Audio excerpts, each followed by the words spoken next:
Hi everyone, in front of me I've got MOTOROLA Moto G73 and let me share with you how to change the date and time on this device. So first of all we have to find and open the settings and scroll down to the very bottom in order to find the system. Now let's tap on date and time. It should be on the third position, and as you can see here we've got all of the options which are obviously connected with date and time, but unfortunately we cannot tap on them and change them manually. It is because we are using the time and the time zone which are set automatically. They are network based.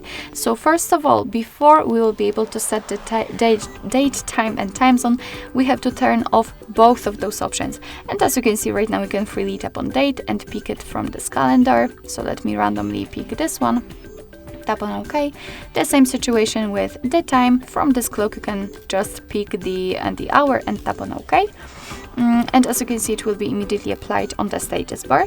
And the same situation with the time zone. Just tap on the region and you can pick the particular region from which you'd like to use the settings. And let me pick this one randomly, Japan. Okay.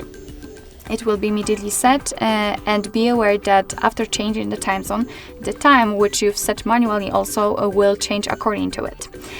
Here we've got the time format options, so we can kind of use them automatically just like the date and time before by using local default, or we can kind of manually decide which format we want to use. So just first of all turn off this option, and now you can decide you can use a 24-hour format, and you have to activate it just by tapping on the switcher, and it will be immediately applied. Of course the 12-hour format is when this option is turned off. Alright, so basically that would be all with manually changing the date and time. Of course, you can get back to all previous settings just by tapping on those switchers, which is much faster than setting it manually.